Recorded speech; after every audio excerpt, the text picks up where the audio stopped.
What's up, everybody? I'm John Middlekauff. You know what I need you to do. Subscribe to our YouTube channel. We got content for days reacting to every NFL game all the time, every single day. Subscribe, like the videos. Let's go. What is going on, everybody? How are we doing? Hopefully everyone's having a great day. The NFL draft obviously concluded. It's over. Everyone has draft picks and undrafted free agents, and basically their roster headed into 2025, the fall. There's a couple little moves you can make. Maybe sign an Aaron Rodgers, trade for a player. Obviously, the cuts, you can acquire a player through waivers at the end of training camp. But for the most part, your team's kind of your team. And it's exciting. It's fun. And I appreciate everyone that either watched or listened. We've had a lot of stuff happen Thursday night, Friday night, and then last night on Sunday. Me and Colin did multiple shows. I did something Thursday night, Friday night, and last night that we had huge numbers this weekend. So I really appreciate everyone that consumed it, that has been here for a while. Maybe you're new, maybe your friend tipped you off to it. However you found us, we like you and we appreciate you. We keep rocking with us because we're only getting started here.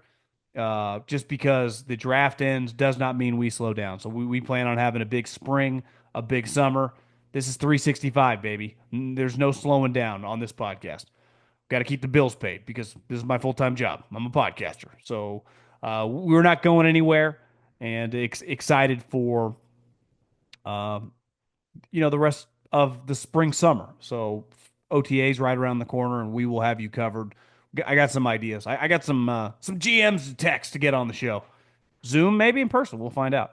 But today we're going to do a big mailbag. We've had a lot of questions. I haven't been able to do one because of the draft. So I'm just kind of going to empty the clip right here. For those of you that have fired in my DMs at John Middlekauff, I really appreciate people interacting with us, and we try to interact back with you here. But before we dive into some of those questions, I got to tell you about my friends, my partners, and the official ticketing app of this podcast, Game Time. Just listen, I've used every ticketing app, and Game Time by far is the best one. What do you want to do? You want to go to a concert? I saw Luke Combs on stage with the Backstreet Boys at Stagecoach. Could have gone to Stagecoach. Could have done it on us and saved a little money. Basketball games. Listen, the gap between preseason basketball or preseason football and regular season football is basically the same thing between regular season NBA and playoff NBA. Playoff NBA is fantastic. If your team's still alive, if you're a Laker fan, you might only got one more game to watch, so you better enjoy it. NHL, full swing ahead. Obviously, baseball, the regular season's off and running, so comedy shows, concerts, we got you covered. Take the guesswork out of buying tickets with Game Time. Download the Game Time app, create an account, and use the code JOHN for $20 off your first purchase. Terms apply again. Create an account and redeem the code JOHN for $20 off. Download the Game Time app today. Last minute tickets, lowest prices guaranteed. Okay, I think the Shedeur Sanders topic is settled.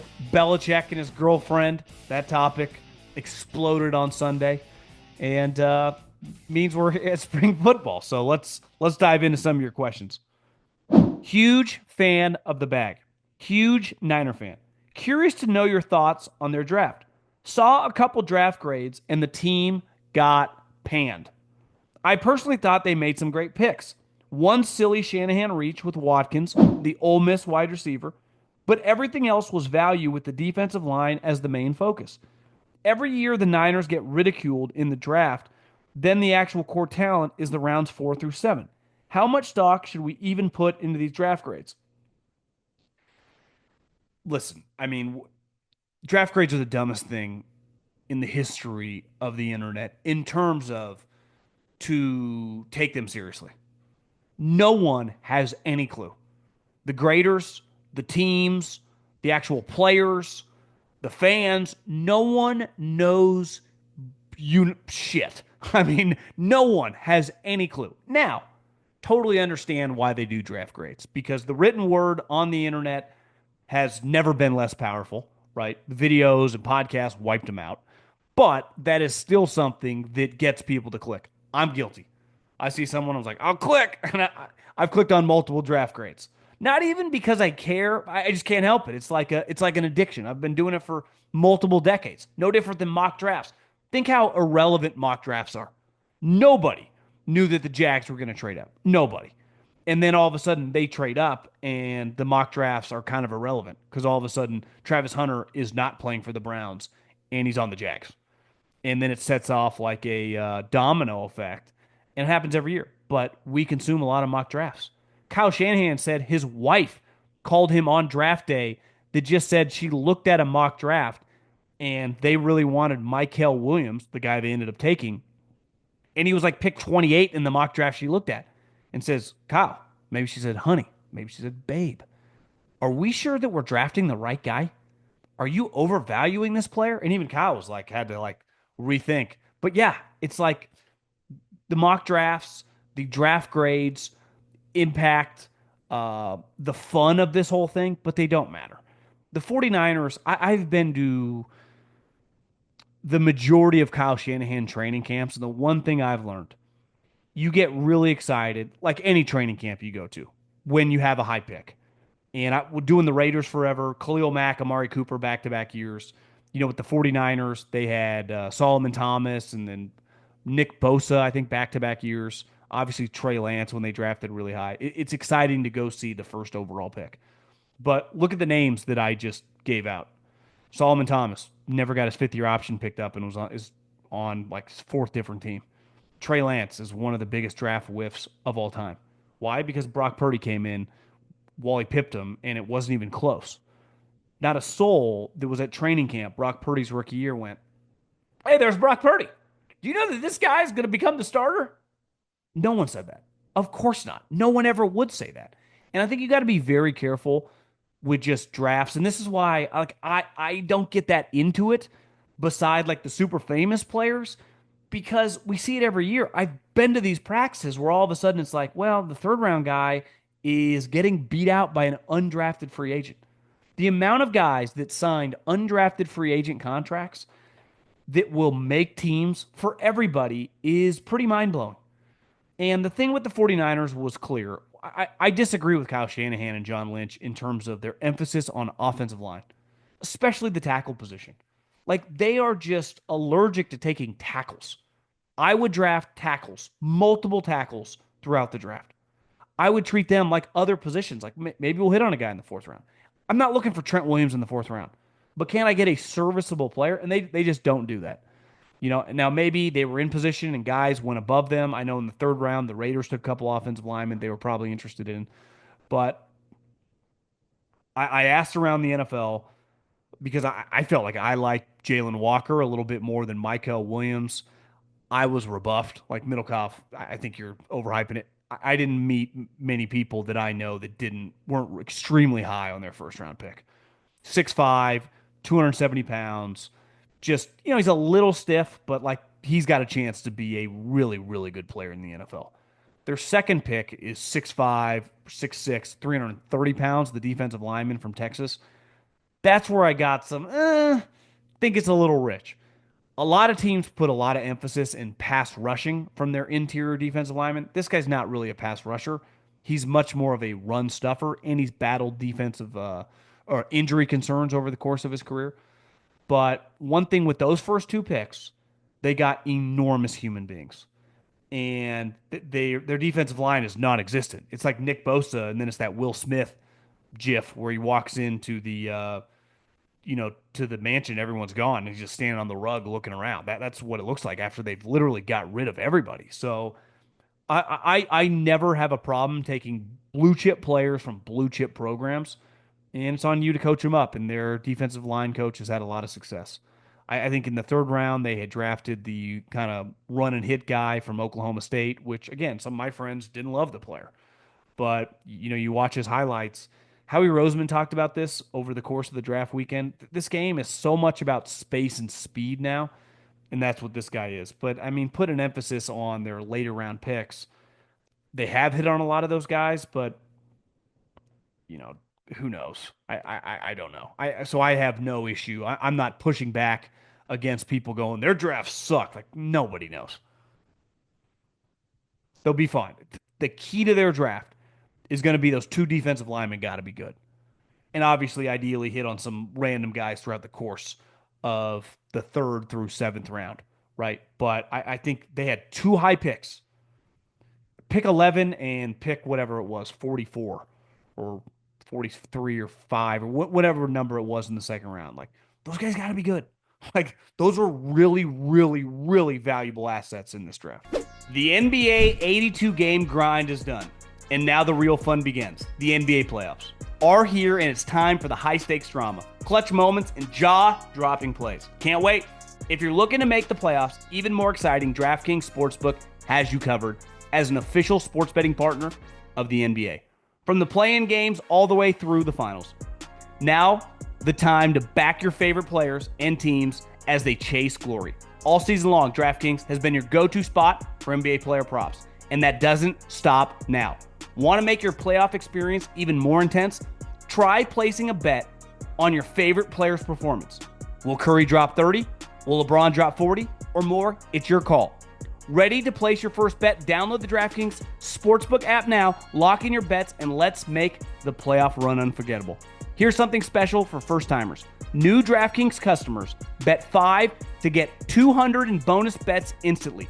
Make it a playoff run to remember with DraftKings. Download the DraftKings Sportsbook app and use the code JOHN. That's code JOHN for new customers to get $200 in bonus bets when you bet just $5. Only on DraftKings, the crown is yours. When a team is reviewing a draft prospect, how much does a school play a factor in their draft grade, generally speaking? For context, I'm an Iowa State alum, and it feels great so many Cyclones not only got drafted, 4 in the 25 draft, 5 as a UDFA, but also seeing them make on-the-field contributions throughout the season, with Purdy, Hall, and Montgomery being great examples, among others.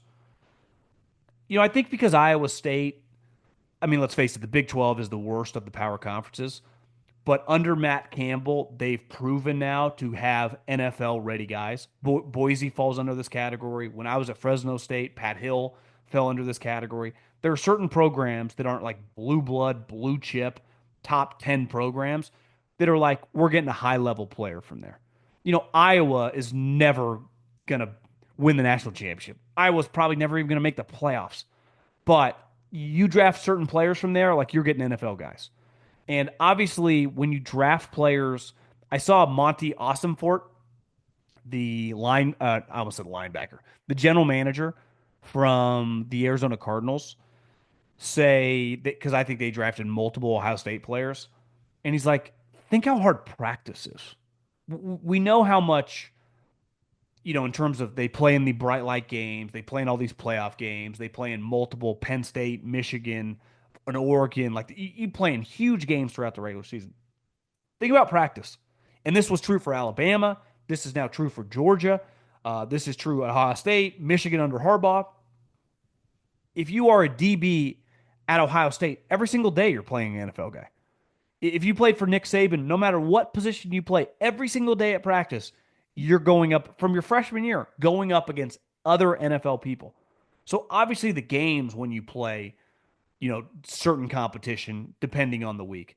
But when you're at the top programs, Ohio State, Georgia, now Texas, Sark's really turned them in to a top flight program. And obviously the NIL having money has helped. But I think when he first got there, they didn't even have a player drafted. Texas was in a bad spot. And he's turned them pretty quickly just into one of the elites again.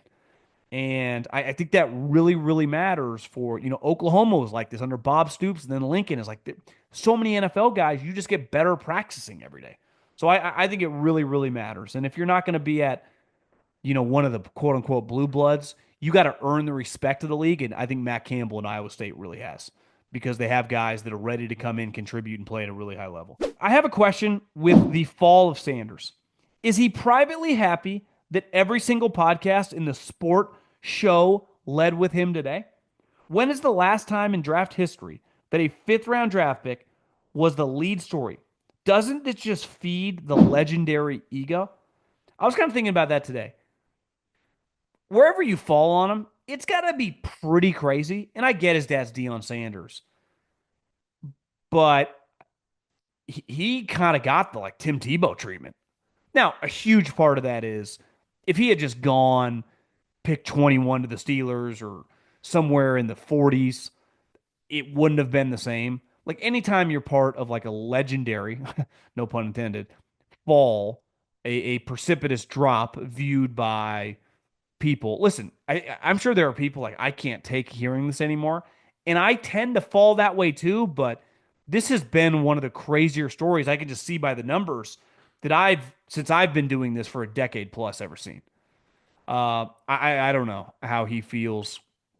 I've never met the kid, know nothing about him. Um, Seems like he handled it pretty well in terms of like from the prank call. I know he went to the club and has like a bunch of money in a Louis something. I'm not even briefcase or something, but I maybe he just doesn't even care. Maybe he's kind of numb to it. Maybe he truly doesn't give a shit, honestly, or maybe he does. I'm done even trying to guess where he falls. Be interesting when Dion comes out with his first comments where he falls because we haven't really seen Dion like just sit down, with on a show and sling some takes because that's coming. You could convince me a lot of different angles. Well, I'd be stunned if Dion is like, I screwed up. I wish I would have handled it differently. I don't think he's thrown that pitch. So, but whenever we get him talking, I don't know. Are the Lynch 49ers just plain bad at drafting? In 3 years, 21 to 23, they only have two players who will see a second contract with the team: Brock Purdy and Lenore.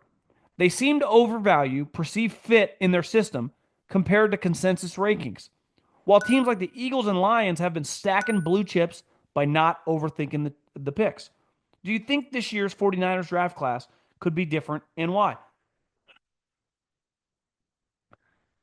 Well, it's hard when you draft 11.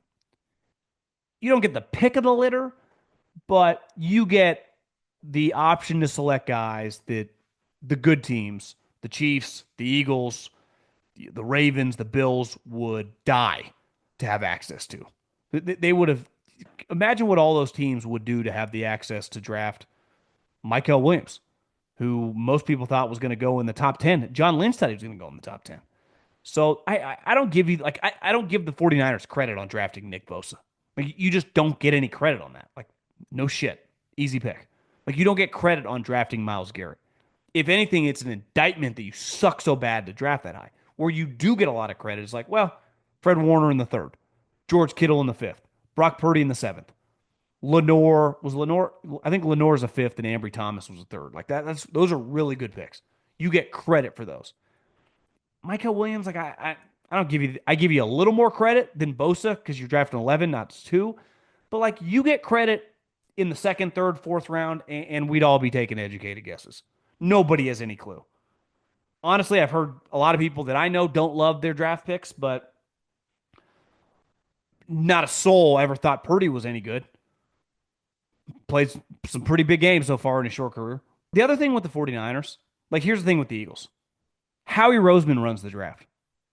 Howie Roseman is the boss. He runs the draft.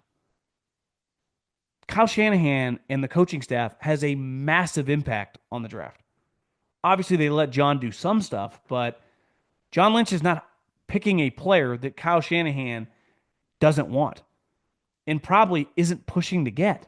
So I think that depending on your building, like the Chiefs right now, Brett Veach runs the draft. Andy Reid's like, I don't want to do this. And he's done that. He's been like that since he got to Kansas City. And look how they've done. Pretty good. A lot of success. Scouts should scout. GMs should pick players. Coaches should coach. But that's not really how a lot of the way the sport works anymore. Because most of these, like Seattle got a ton of credit, like great looking draft on paper. Mike McDonald's not picking the players. John is. So I don't love my coach, you know, picking all the players. I don't. Because I do think it's difficult for them to separate evaluation from the way they view it through a coaching lens. Obviously, it can help them out positively sometimes, but I think like almost knowing too much football limit your way to be objective. That sounds crazy, but I promise you, some of these coaches are terrible evaluators and great coaches. It's a completely different, I would say, profession almost. I mean, it really is, even though it's under the umbrella of football. It couldn't be any different. Since it appears Shedeur to the Browns was a Jimmy Haslam move, do you think he even gets drafted without an owner facilitating the pick? It's a hell of a question, man. I think the easy answer is like, we'll never know. Who knows? I would have a hard time thinking that some GM would go, listen, seventh round. But like, what the hell? I mean, honestly, what's the difference in a quote unquote bad draft between like the fourth or fifth round and the seventh with a quarterback? Like he's gonna be a backup no matter what. So I think owners would have got involved in the sixth or the seventh round because they go, we're not paying this guy anything. It's on me. If you guys want to cut this guy, you can cut him whenever you want, but there is too much value here. So I think let's say the Browns never exist or Jimmy Haslam never forces their hand.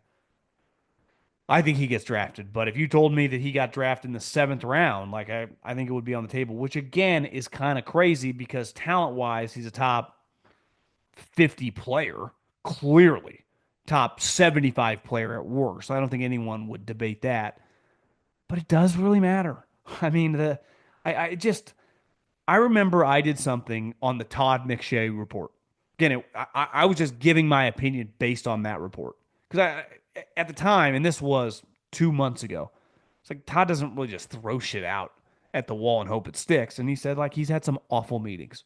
And I remember thinking and saying that, like, that's pretty crazy to me because usually, like, this is kind of an important job interview. You know, it's one where if you get drafted high, they don't pay millions, they pay like $40 million. If you get drafted in the second round, you make millions of dollars.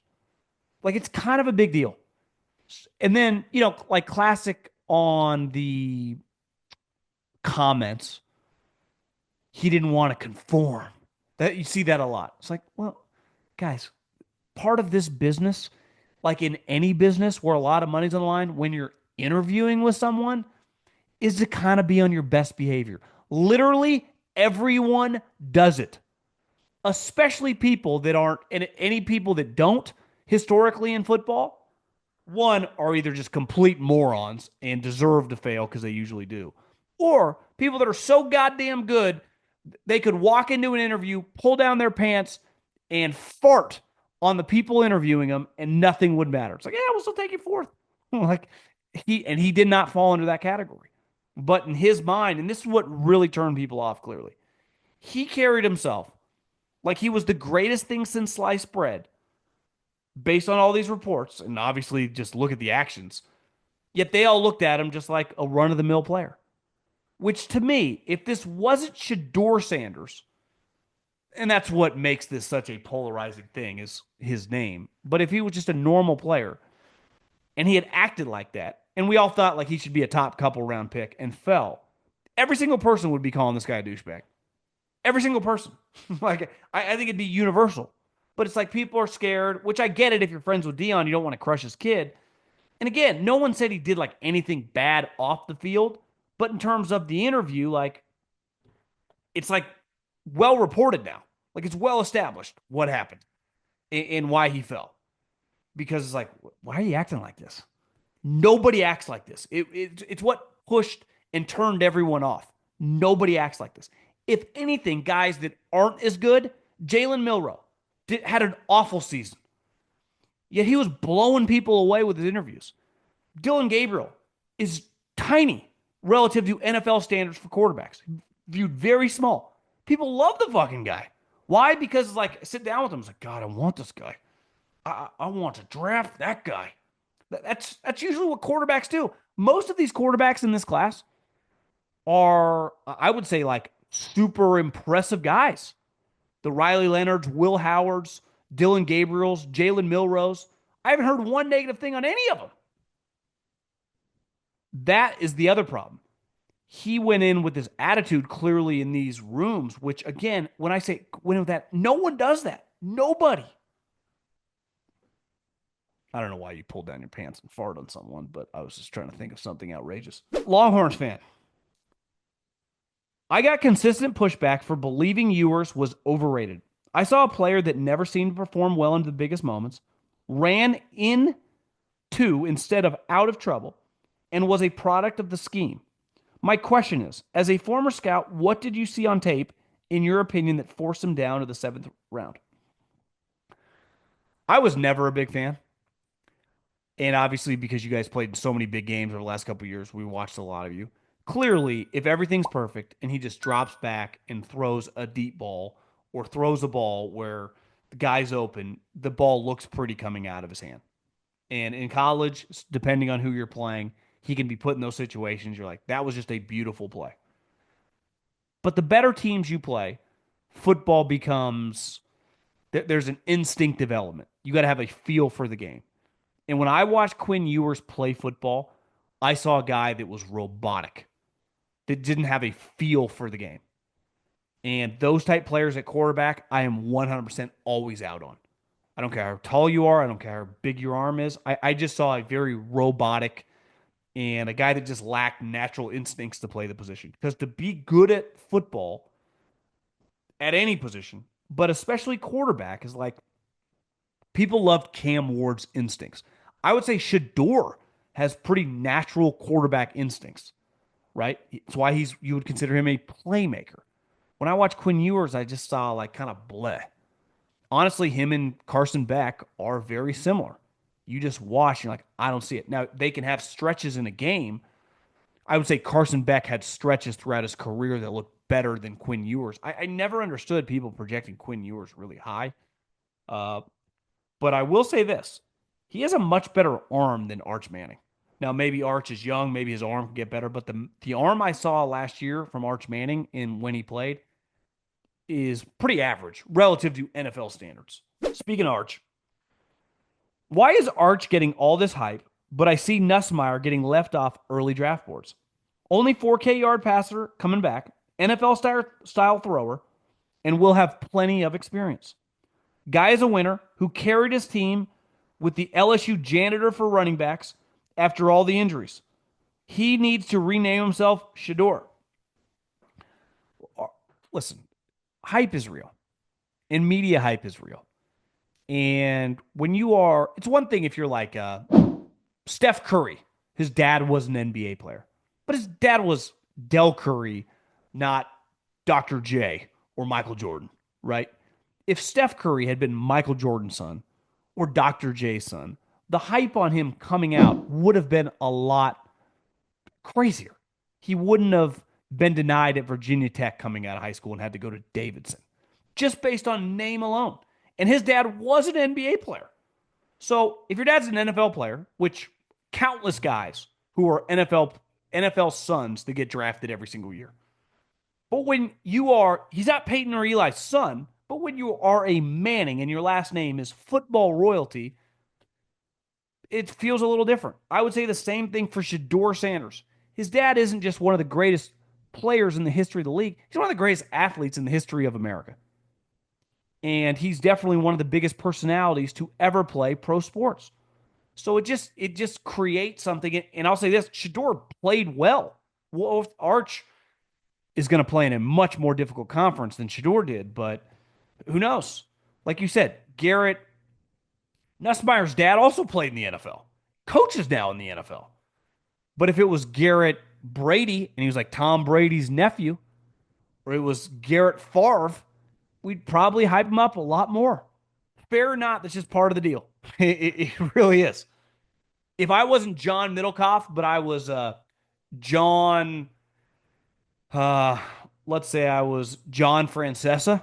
It's like, that's Mike Francesa's kid. Worked in the NFL. Now he does a podcast for Coward. I bet I would get discussed a little bit differently than I do. Just, it comes with the territory. John Francesa is actually a pretty solid name. My twin brother and I watch you whenever a new episode drops. Appreciate it. I want to know what you think about the Saints draft and what we're going to do next season. Is drafting a quarterback still in the cards?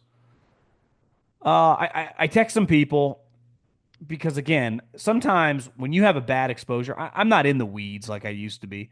So a lot of my exposure comes on my couch in the Saturdays, the biggest games, and I, Banks to me, I had, I would say, a lukewarm kind of first big exposure to him in the Georgia game, and I have countless friends who like that pick a lot. So I said, listen, that know what they're doing and are on winning teams and have won a lot in the league. So it's like people like that pick. No issue with that pick. And I am never anti taking offensive linemen really high. It's always going to be the right move because when you hit on it, no one ever complains about having awesome tackles on your team. I just can't get behind the quarterback selection. I think it's insane. Now, Derek is leading some sermon the other day, talking about his shoulder, bitching and moaning about the media when it's like, didn't your agent leak this, bro? Like, what are we even talking about? I'm still a little confused by this whole Derek Carr shoulder saga. He's doing podcasts with his brother. Like, is your shoulder fucked up? Is this all a ruse because you're mad at the team? Didn't they pay you a ton of money to not play that well? I'm done kind of following the Carr Saints saga. Just like, is he on the team or not? But I would say the more and more that you create problems, they're just more. Tyler Shuck, he's probably started at quarterback and basically gets this year to prove if he's a starting quarterback or not, fair or not. And then depending on how it goes, you're in the quarterback mix next year, or you just keep rolling with Shuck. I do think it's crazy to draft a player that is older than Brock Purdy and who went to prom with Brock Purdy. Like it's crazy. It really is. Like there are some things. It's like that visual of him standing in his tux next to Brock Purdy. It's like, wait, they're the same age? It's like, no, yeah, Brock's actually younger. It's like, hasn't Brock been in the NFL for 3 years as a starter? It's like, oh yeah, and he was a 4-year college starter. It's like, yeah, that guy was the backup for Justin Herbert. It's like you start doing the math, you're like, this is insane. It's kind of like the Belichick video. It's like, listen, it can't be as crazy as everyone's making it out to be. And then you watch it, you're like, this is insane. Did she really just chime in like that and he went quiet? Did I really just see what everyone else saw? This is crazy. Listen, we all do different things for love. I never try to judge a person when it comes to their significant other, but that interaction of and, and I don't blame Bill for dating someone 25. It's easy for every old person. Like someone should be dating your own age. Like, yeah, you think Bill's gonna be laying naked with a 73-year-old? You're fucking out of your mind. But when you see that, it's like, Jesus, this is crazy. She is running the ship here. Now, who knows what's going on when the doors close and lights are off? Bill's probably having the time of his life. And good for him. Good for him. But that is something that's going to be hard to unsee. That CBS viral clip of her chiming in. That was crazy. I mean, that was I can't unsee that in my mind. Given how the media, Stephen A, Shannon, Mel Kiper, lesser extent, some other people are trying to spin Shedeur's fall all about race and about some vendetta the league has against Dion. Do you think Shedeur will come away with the right, accurate lesson from this experience? I really like Shedeur as a quarterback prospect and as a person. The bravado doesn't bother me. I want him to succeed. But my concern is that he and his camp will not take the proper lesson away from this and instead blame others instead of doing the proper amount of self reflection. People are saying maybe a little bit of humbling was good for him, but I'm not convinced he was humble. LOL. The night he was drafted, he was at the Dallas club partying and holding a suitcase of money. If I were him and I just lost millions by sliding to round five, I'd be at home. Figure out what happened and how I was going to take the preseason by storm. Well, I, to be humbled, I think we throw that around, especially older people love younger people when they get humbled. Like ultimately, to humble a human being, if most of us lose a bunch of money, like if I don't have a podcast tomorrow, like I don't do anything else. I don't have some trust fund I don't have any money. I'd be in trouble. I'd have to figure something out. Like this guy comes from a lot of money. I mean, we just saw the contract Dion signed. Obviously, they are a very close knit family, and Shedeur has just made a lot of money the last couple of years. So money to this guy is not an issue.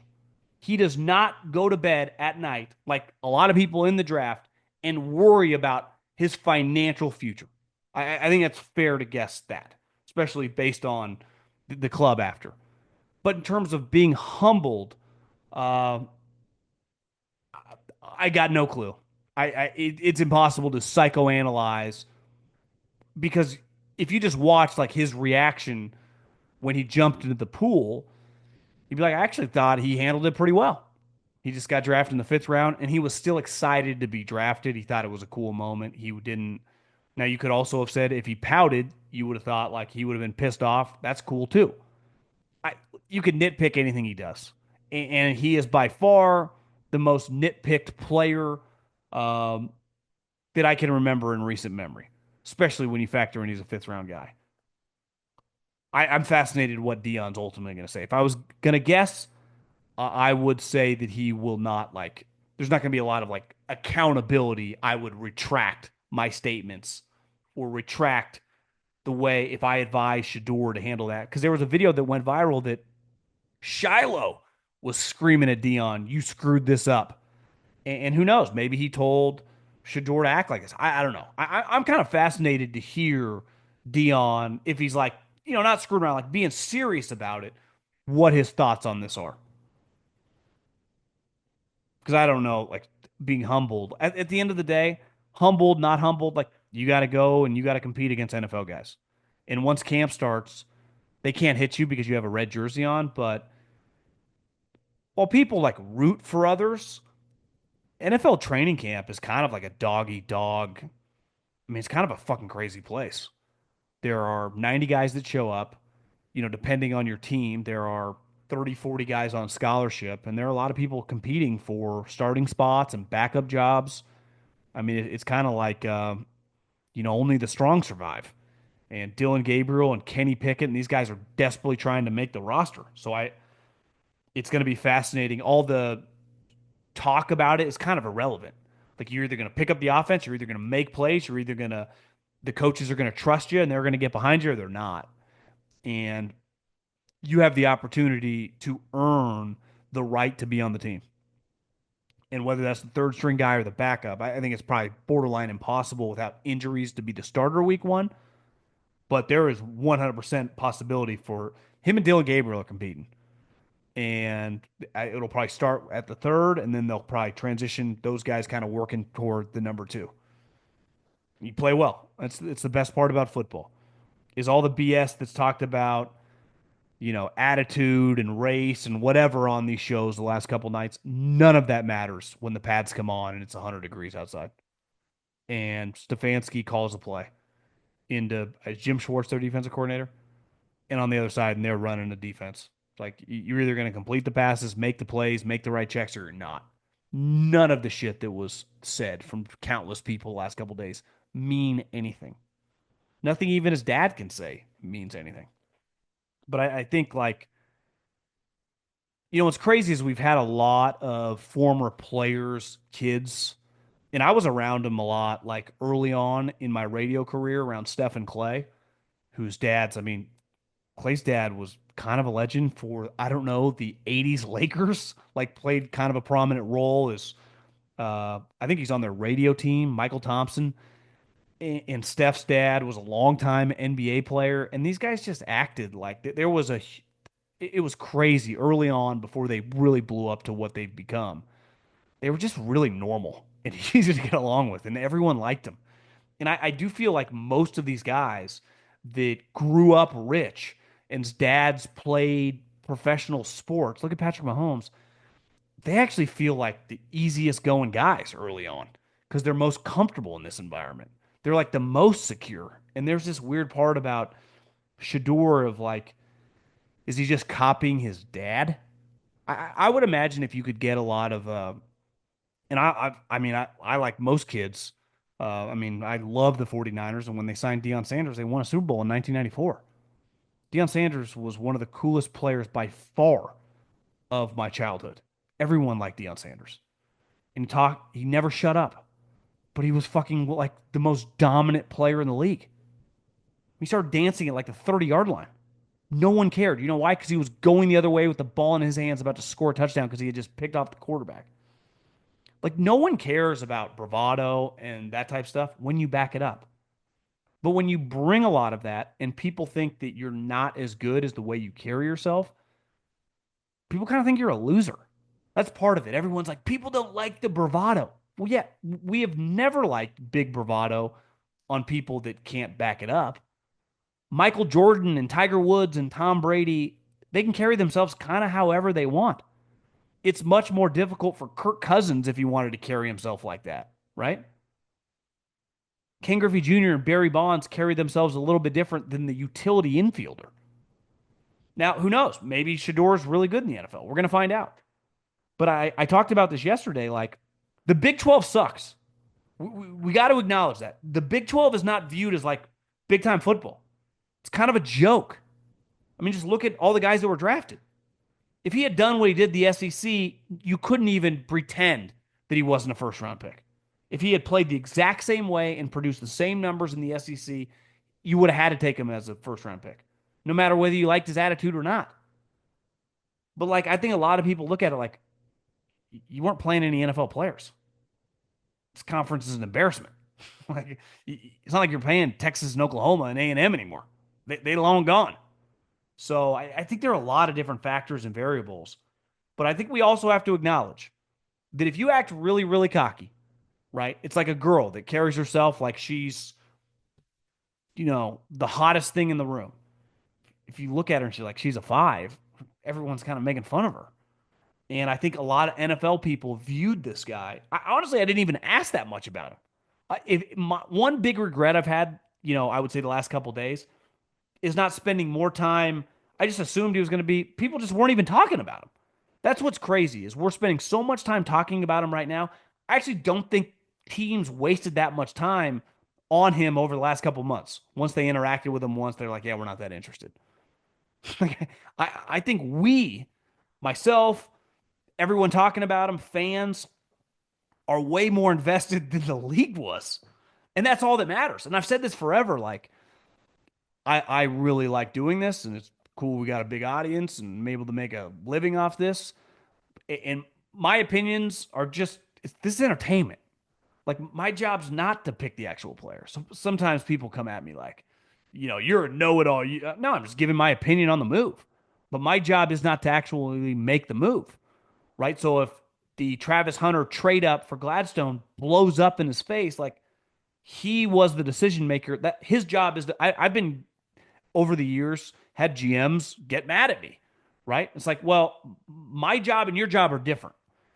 You just won 5 games. You did a shitty job. I'm not acting like I would be able to dominate at your job, but you definitely can't dominate at my job, right? Or you can try. Come on, right? So it's like, and everything I say, I put my name on. You don't necessarily do that, and I think sometimes these worlds kind of collide. Their job is just to get it right.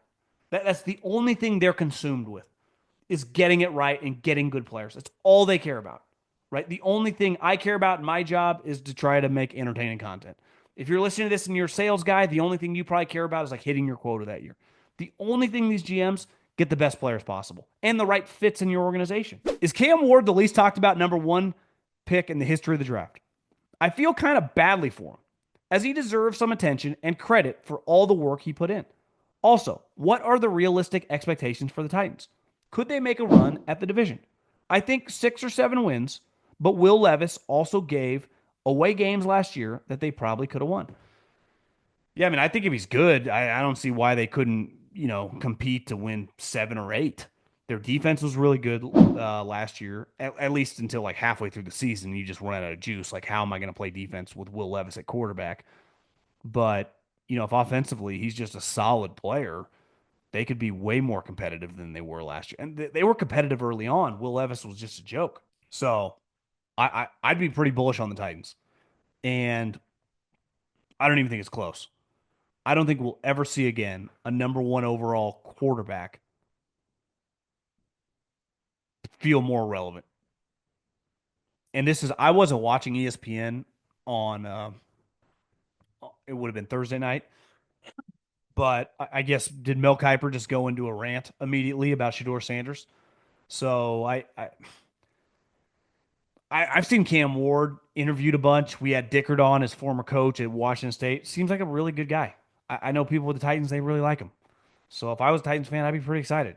I guess there's nothing more fun than getting a high pick at quarterback, knowing he's going to start, and also knowing he's got like the ability, like a big arm.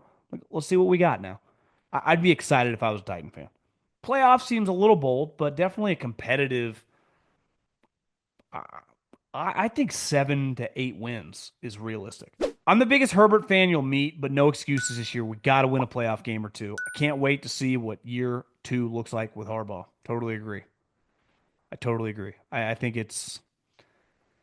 I think the expectation would be feeling pretty good about by the time the playoffs start, like we can make the AFC Championship game. And I think it's fair going into the season, like, can we win this division? Have we shrunk the gap? Can we beat the Chiefs in a regular season game? Can we win this division and get a home playoff game? But luckily, the way they play is always going to translate on the road. But winning playoff games, 100%. The last three draft locations have been Green Bay, Detroit, and KC. Next year's draft will be in Pittsburgh. The last two Super Bowl locations have been New Orleans and Vegas. The next three are San Fran, Los Angeles, and Atlanta. Is it a deliberate strategy to give Super Bowls to supposedly cool cities and give the draft to blue collar working class cities? Would love to hear your thoughts. Well, you can't have the Super Bowl in Green Bay or Kansas City, right? I mean, technically you could, but you're not going to play the Super Bowl in a game potentially -1 degree or 10 degrees or snowing or sleet. They don't want to do that. So part of the reason when you look at where the Super Bowl is played, Arizona, Vegas, Miami, New Orleans, Atlanta, either in domes or warmer weather climates, Los Angeles, San Francisco, they want the sun out if the game's outside. Forever, when I was a kid, they used to play at Arizona State Stadium. They used to play at Stanford Stadium. Like they want it in a nice climate if it's going to be outdoors. You just can't have the Super Bowl in Pittsburgh in the first week of February. You can't do it. And they're not going to do it. Because the other thing is, the football wise, technically you could. It probably, no one wants to watch that type game. Right? If it's freezing cold, no one can catch. But it's also about the week. And that week is really about the corporate clients that the NFL has, the people they're in business with, all the different companies. It's like the league's convention. We all, depending on what we do, go to different conventions, right? Or meetings. That's essentially the leagues. So for their business partners, where the combine is like for the teams and the players, the Super Bowl is really about the business of the NFL. And people are more inclined to, I would just say, go to the places where they have it because it's nice weather. And I think that they really just give the draft to places that are never going to get Super Bowls. So I think that's why they're doing it. I don't think it's necessarily about blue collar cities. I mean, if Green Bay was beautiful in the spring, I think they would have. I don't. I also don't think I've never been there, but do they have the infrastructure to for hotels and stuff for fans? I think that plays a part. Um, but it's 95% the weather. Last question. As a Titans fan, I probably am a little biased, but I just find it crazy how little coverage Cam is getting. I totally get Shedeur is a Sanders, and him slipping in the draft is going to dominate the coverage. But then I see more coverage on Jalen Milroe and Dylan Gabriel and try to understand why. It feels like Cam is the least talked about. Well, the reason that Jalen Milroe and Dylan Gabriel, when they get drafted, get so much more discussion than Cam is because they're directly connected now to Shedeur because they are part of the story of guys drafted above him. So if they are independent and have nothing to do with Shedeur, we wouldn't spend any time on them either. Which, again, like I'm not proud of this, but this is one of the biggest stories in the history of the draft. It really is. Because sometimes, like, you think about Tebow that went in the 20s, you think about Roger that went in the 20s, you think about when Jordan Love was taken to the Packers with Aaron Rodgers was a huge story. There's usually not an individual like this that goes round after round after round that has the fame of this individual. It's led by his dad, who's, I would say, Deion Sanders is just on the short list of famous players in the history of the sport. And he's added to that, right? He was a big media star once his career ended. He then became a college coach. He coached his son. You just it's like a movie script. How all the different angles here, all the different guys Dion knows and has played with. He had been started to get rumored, I would say, over the last year to SEC schools, then even the NFL. His son, fair or not, through the media hype, was discussed with Cam Ward throughout the season as the best quarterbacks. And then once the process started, clearly Cam. I mean, I don't think the Titans deliberated much on this decision for the last couple months, but yeah, it sucks. Now, part of it, Jags fans sometimes fire into my DMs and get mad at me, say I'm too dismissive of the organization. There's something about the division that it's just like you guys, from a rating standpoint and importance of the league standpoint, if the Dallas Cowboys had had the number one pick and not the Titans and they had drafted Cam Ward, I do think it would have been a little different. But let's face it, the lead up to the draft would have been like, do they take Deion Sanders' kid? So Cam was just in one of those positions. Me personally, like my personality, especially at a young age, I would kind of enjoy it. It's like I kind of get to fly under the radar a little bit. No, everyone's kind of leaving me alone. I just have to impress the people I have to impress, but I don't have to turn on television every day and they're talking about how am I going to be a bust? Am I going to be like these other former Titans quarterbacks that were drafted high, like Mariota and Vince Young and Jake Locker that failed? So I actually think he's in a pretty good spot in terms of the pressure, the outside pressure, clearly the media pressure, and just the overall pressure. Like, think about going into training camp. He is not going to be talked about. I mean, it's not even going to be close. Shedeur is going to be the most talked about rookie quarterback in training camp. Every pass he throws in practice will go viral on Twitter and Instagram. I would say anytime they're like, hey, Jalen Milroe, he's getting some reps with the twos. It's like they're going to have packages for Jalen Milroe. He'll get talked about a lot. So, in a weird way, Cam Ward is the number one overall pick, gets the distinction of I was the first pick in the NFL draft. Two, I make the most money of every guy drafted. Three, I'm going to be the immediate starter. Like, I ain't battling anyone for the job. It's mine. And no one's talking about me. So I think he's in a pretty good spot. Other than that, I think I said Tez Walker to Colin, and Colin looked at me kind of weird. It was the wide receiver from Oregon who's like 150 pounds, who Bo Nix's family adopted. They played high school football together, and then who transferred to Oregon a couple years ago. Was Tez Johnson, who I liked and who was a good deep threat. He's just skinny, which I'm jealous. I wish I had his waistline, but I actually kind of like that pick as in the seventh round. But I misspoke a couple days ago when I was on with Colin and said he was Tez Walker. It feels like a movie character or something. But adios. Thanks for chiming in, and we will talk soon.